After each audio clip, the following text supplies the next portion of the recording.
ونشهد أن لا إله إلا الله وحده لا شريك له ونشهد أن محمدًا عبده ورسوله أما بعد أعوذ بالله من الشيطان الرجيم بسم الله الرحمن الرحيم قال الله تعالى في القرآن المجيد ألف لام ميم ذلك الكتاب لا ريب فيه هدى للمتقين صدق الله العظيم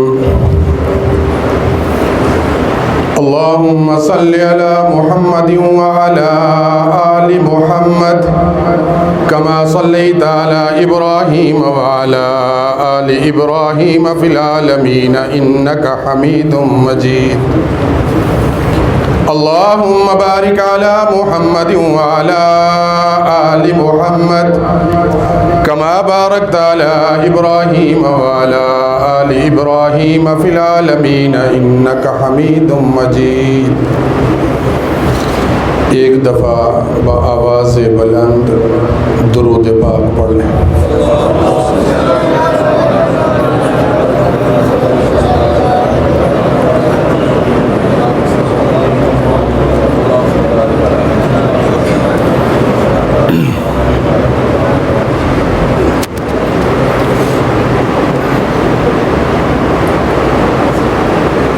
الحمدللہ اللہ رب العزت کا کرم اور احسان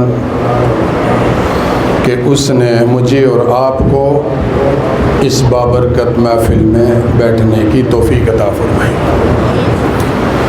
رمضان المبارک کی آخری ساعات ہیں اور آج دوسری تاکرات ہے.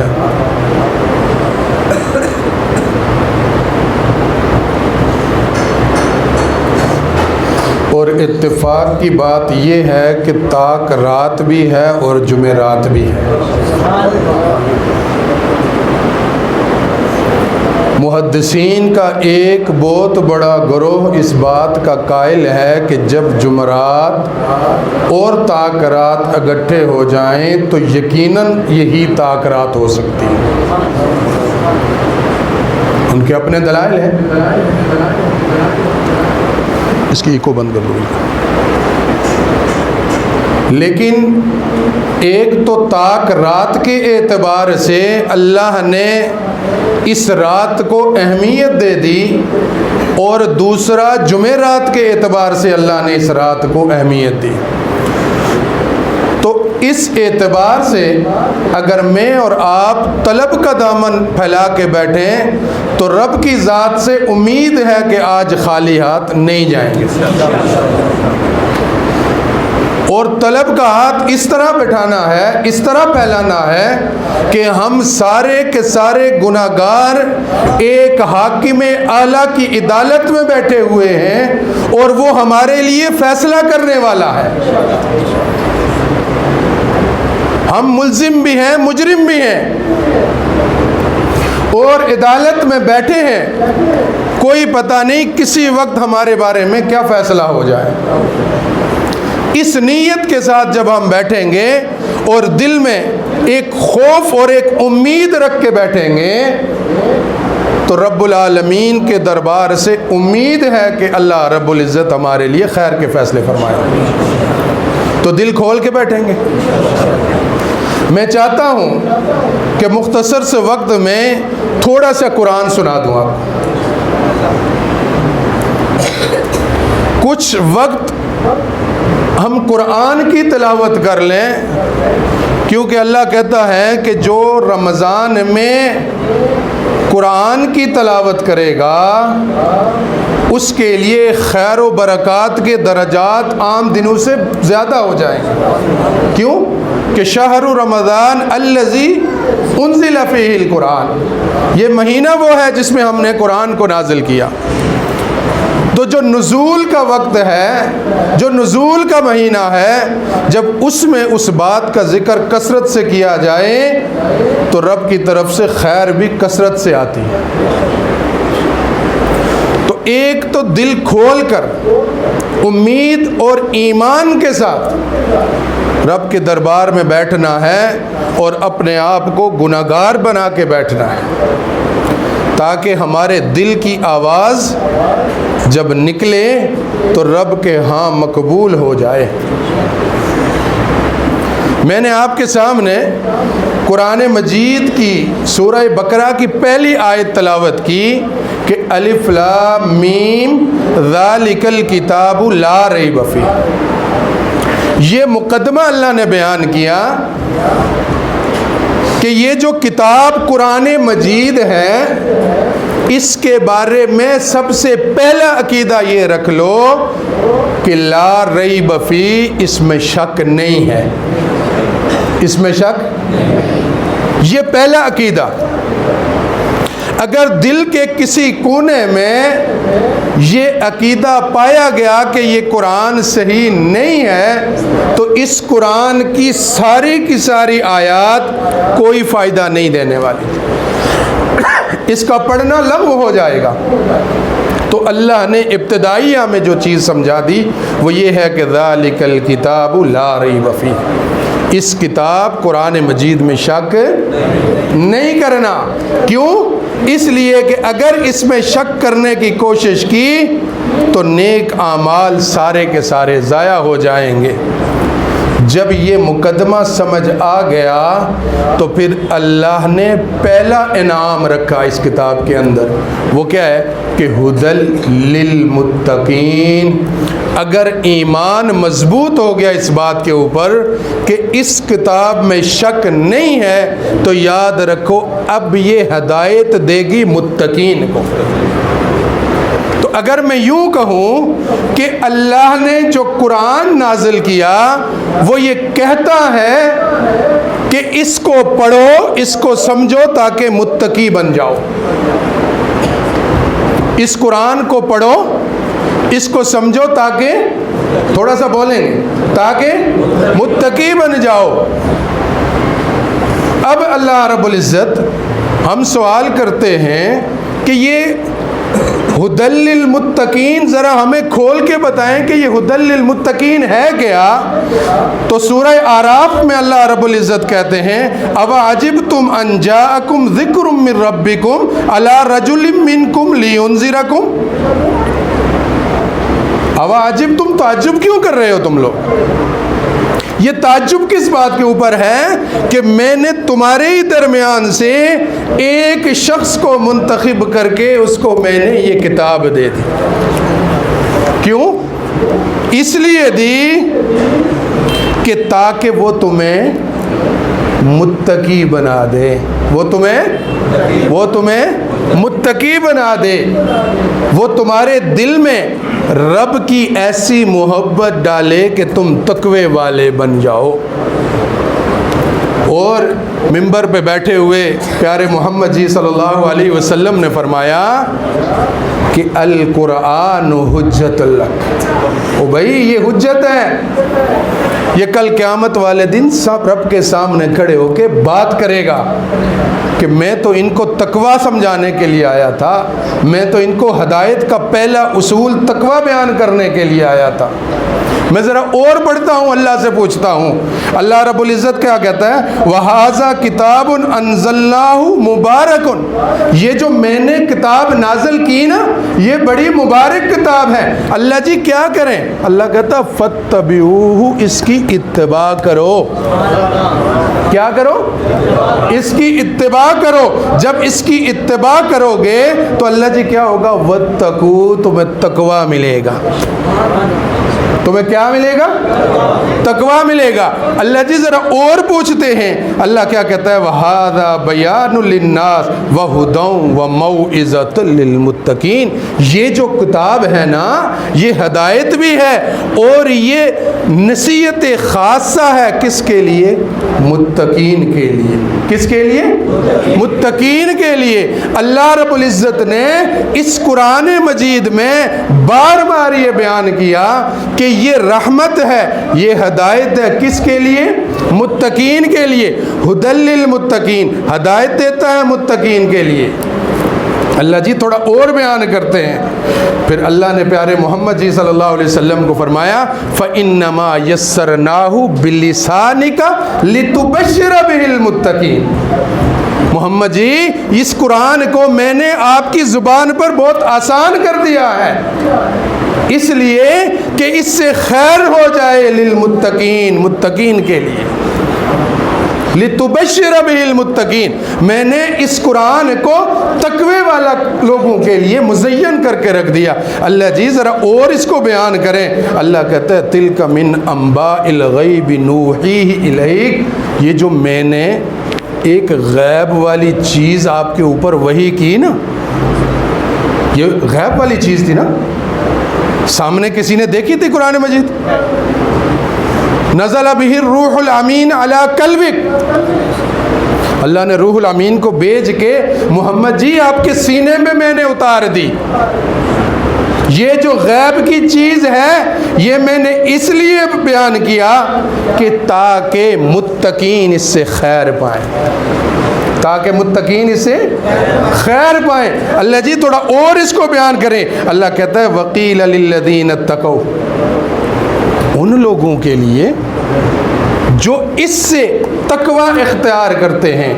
کھول کے اللہ رب العزت ایک ایک چیز بیان کر رہا ہے، گویا کہ اللہ نے قرآن راہ ہدایت بنایا ہی متقین کے لیے۔ کیوں؟ کہ جس کے دل میں کجی آ جائے گی، جس کے دل میں اس قرآن کو لے کر کے ذرا سا بھی اس کا خیال ادھر سے ادھر ہوگا، قرآن اس کو فائدہ نہیں دے گا۔ قرآن نے اگر فائدہ دینا بھی دینا ہے تو وہ صرف متقین کو دینا ہے۔ کس کو دینا ہے؟ متقین کو دینا ہے۔ تھوڑا اور آگے چلتے ہیں، اللہ رب العزت قرآن مجید میں کہتے ہیں اذ قال الحواریون یا عیسی ابن مریم هل یستطیع، قرآن مجید میں اللہ رب العزت نے آگے کھول کے بیان کیا، اپنے حواریین سے کہا یہ کیا ہے؟ ان ينزل علینا مائدۃ من السماء، یہ جو آسمان سے اتار رہے ہو یہ کیا ہے؟ کہا قالوا اتقوا اللہ، اللہ کہتا ہے تاکہ تمہیں تقوی مل جائے، متقین میں آ جاؤ۔ تو یہ قرآن ہدایت ہے کس کے لیے؟ متقین کے لیے، ڈرنے والوں کے لیے۔ اللہ جی ذرا اس کو اور بیان کریں۔ اللہ کہتا ہے وَلَقَدْ آتَيْنَا مُوسَى وَهَارُونَ وَضِيَاءً وَذِكْرًا لِلْمُتَّقِينَ، میں نے سابقہ انبیاء جتنے بھی بھیجے ان کو جتنی کتابیں دی، جو بھی صحائف دیے، ان سب نے جو سب سے زیادہ جس چیز کو بیان کیا وہ کس کو بیان کیا؟ تقوی کو۔ کس کو؟ تقوی کو، متقین کے لیے۔ تو اس کا مطلب یہ ہوا کہ محمد جی آپ سے پہلے جتنے انبیاء آئے وہ سارے کے سارے جو بات کر رہے تھے وہ تقوی کی بات کر رہے تھے۔ اللہ کہتا ہے وَلَقَدْ آتَيْنَا موسیٰ و ہارون، میں نے موسیٰ اور ہارون کو بھی یہ بات دی۔ محمد جی وہ الیاس کا قصہ یاد ہے نا، وہ بھی کھڑے ہو کے لوگوں کو کیا کہتا تھا کہ لوگوں اللہ چاہتا ہے کہ تم متقین میں ہو جاؤ۔ ابراہیم علیہ السلام، اسماعیل علیہ السلام، یعقوب علیہ السلام، الیاس علیہ السلام، جتنے بھی انبیاء گزرے سب نے اپنے امتیوں کو جو سبق دیا وہ یہ تھا کہ متقین میں داخل ہو جاؤ۔ کس میں داخل ہو جاؤ؟ متقین میں داخل ہو جاؤ۔ اور پھر اللہ رب العزت نے اس کے بعد آگے چل کے کہا یا ایھا الذین آمنوا کتب علیکم الصیام کما کتب علی الذین من قبلکم لعلکم تتقون۔ محمد جی آپ کی امت کو میں نے ایک مہینہ دے دیا، اس مہینے میں میں نے روزے فرض کر دیے، کما کتب علی الذین من قبلکم، جیسے اس سے پہلے لوگوں پر فرض کیے تھے۔ اور فرض کرنے کی وجہ یہ ہے لعلکم تتقون، تاکہ کیا ہو جائے؟ تقوی ہو جائے۔ اللہ جی یہ تقوی ہے کیا؟ اللہ جی یہ جو اتنا کھول کھول کے آپ بیان کر رہے ہیں یہ تقویٰ ہے کیا؟ اس سے پہلے آپ سنا ہوگا ایک قصہ، قرآن مجید میں بھی اللہ نے بیان کیا، اور وہاں پر اللہ نے اپنے حبیب سے کہا وَاتْلُ عَلَيْهِمْ نَبَأَ بَنِي آدَمَ بِالْحَقِّ۔ ہے میرے پیارے محمد جی ذرا وہ آدم کا قصہ تو بیان کرو نا، امت کے لوگوں کو بیان کرو کہ جب میں نے آپ سے کہا کہ وہ قصہ کھول کے بیان کرو کیا ہے، کہ جب وہ دونوں بھائیوں نے کہا کہ ہم اللہ کا قرب لینا چاہتے ہیں تو یا اللہ بتا تو صحیح قرب کیسا ہوگا؟ اذ قربا قربانا، اللہ کے ہاں قربانی کرو، اللہ کے ہاں صدقہ کرو، اللہ کے ہاں جب قربانی کرو گے پھر کیا ہوا؟ ایک کو اللہ نے قبول کر دیا، دوسرے نے کیا کہا؟ لَأَقْتُلَنَّكَ، میں تجھے قتل کر دوں گا، لیکن اللہ نے کیا کہا؟ انما یتقبل اللہ من المتقین، وہ میں تو متقین کو قبول کرتا ہوں۔ جب تو نے دعوت دی، جب تو نے اللہ کے سامنے اپنے مال کو خرچ کیا تو یاد رکھ تیرے دل میں تقویٰ نہیں تھا، اس لیے تیری بات قبول نہیں ہوئی، اس کے دل میں تقویٰ تھا، اللہ نے اس کو قبول کر دیا۔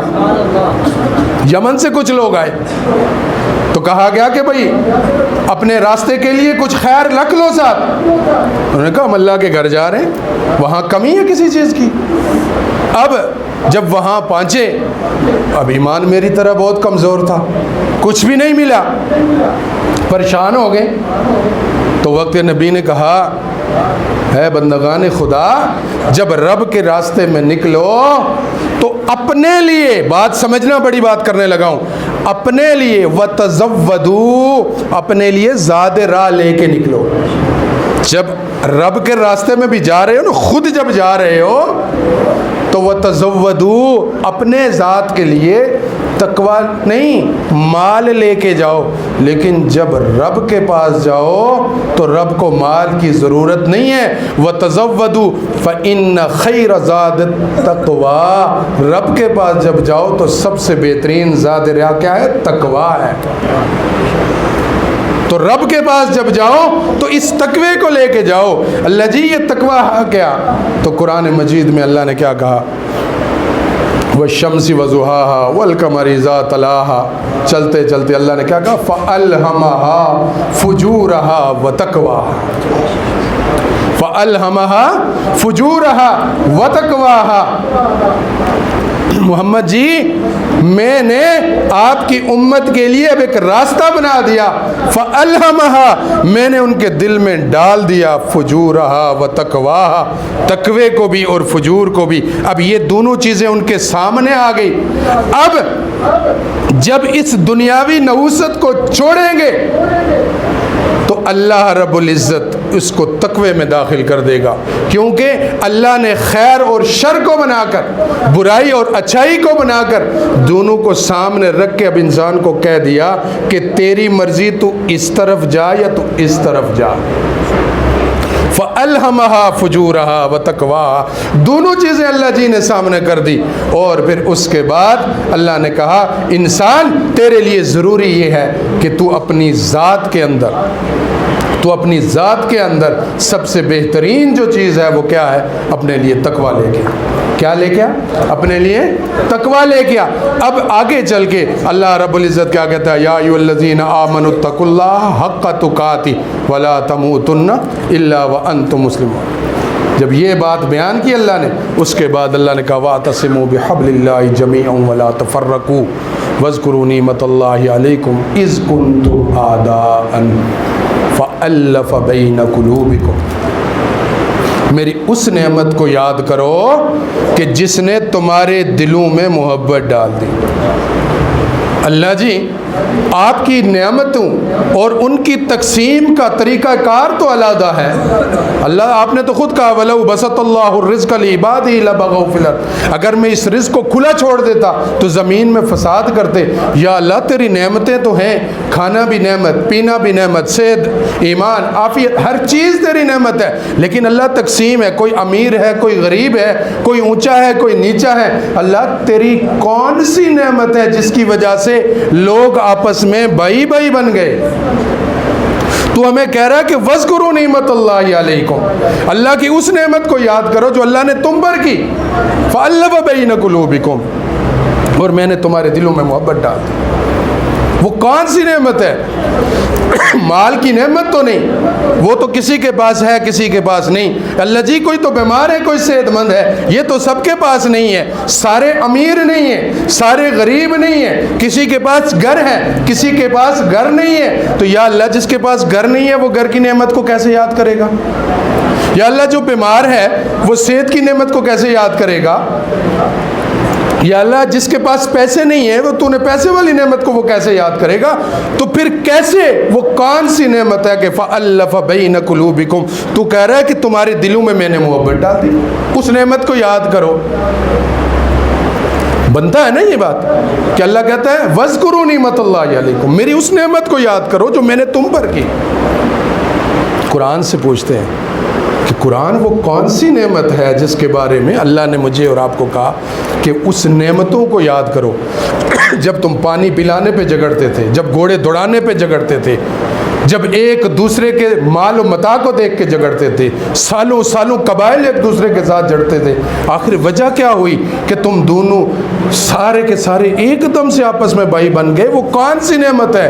تو اللہ نے کہا کہ وہ نعمت وما ارسلناک الا کافۃ للناس، محمد جی وہ نعمت آپ ہیں، میں نے آپ کو ان لوگوں کے درمیان نازل کر کے آپ کے نقطے پہ سب کو جمع کر کے کہہ دیا کہ یہ وہ نعمت ہے جس کے اوپر لے کر کے آپ سارے کے سارے آپس میں بھائی بھائی بن۔ کیوں ایسا ہے کہ نہیں ہے؟ واقعات مدینہ یاد نہیں؟ مکے کی وہ تکلیفیں یاد نہیں کہ بلال کو کوئی منہ نہیں لگا رہا اس لیے کہ وہ غلام ہے؟ اور مصعب بن عمیر جس گلی سے گزرتا ہے لوگ خوشبو سے پہچان لیتے ہیں۔ ابو بکر صدیق ہزاروں کا مالک، عمر ہزاروں کا مالک، غلام کو کوئی منہ نہیں لگاتا۔ پھر وہ کون سی ذات درمیان میں آ کے بیٹھی کہ عمر نے کہا ہے بلال تو میرا دنیا میں بھی بھائی ہے، میں اللہ سے دعا کرتا ہوں جنت میں بھی تو میرا بھائی ہے۔ ابو بکر تجھے کیا ہوا؟ کہا یہ غلام خرید کے لایا ہوں، لانے کے بعد محمد جی آپ کو دے دیتا ہوں، آپ کی مرضی، اس کو آزاد کریں، اس کو اپنے پاس رکھیں۔ ابو بکر کیا ہوا؟ من مانی دولت دے کے آ گئے ہو، 30,000 درہم دے کے آ گئے ہو، ایک غلام خرید لیا، آخر وجہ کیا ہے؟ کہا نہیں سمجھ آئی، اللہ نے میرے اور آپ کے درمیان میں کافۃ للناس وہ رحمت للعالمین بھیج دیا۔ اب نقطہ یہی ہو گیا کہ جس نے بھی اس طرف منہ کرنا ہے اس نے بھائی بھائی ہو جانا ہے۔ محمد جی یہ آپ کی ذات ہے، یہ آپ کی ذات ہے جس کی وجہ سے فَأَلَّفَ بَيْنَ قُلُوبِكُمْ، میں نے تو ان کے دلوں میں محبت ڈال دی، ورنہ یہ تو ایک دوسرے کو پانی نہیں پلاتے تھے۔ فَأَصْبَحْتُمْ بِنِعْمَتِهِ إِخْوَانًا، یہی نہیں کہ صرف محبت ڈالی، میں نے تو اپنے کرم سے ان کو آپس میں بھائی بھائی بنا دیا۔ تو اس قرآن کا پیغام یہ ہے، اس قرآن کی تعلیم یہ ہے کہ یہ صرف تقوی بیان کرتا ہے، جہاں اور امور بیان کرتا ہے، لیکن تمام انبیاء کا، میں نے ابھی مختصر کیا، میں تمام انبیاء کا اس قرآن سے بتاتا کہ سب نے جب بات کی تو ایک ہی بات کی کہ متقین متقین متقین متقین متقین متقین۔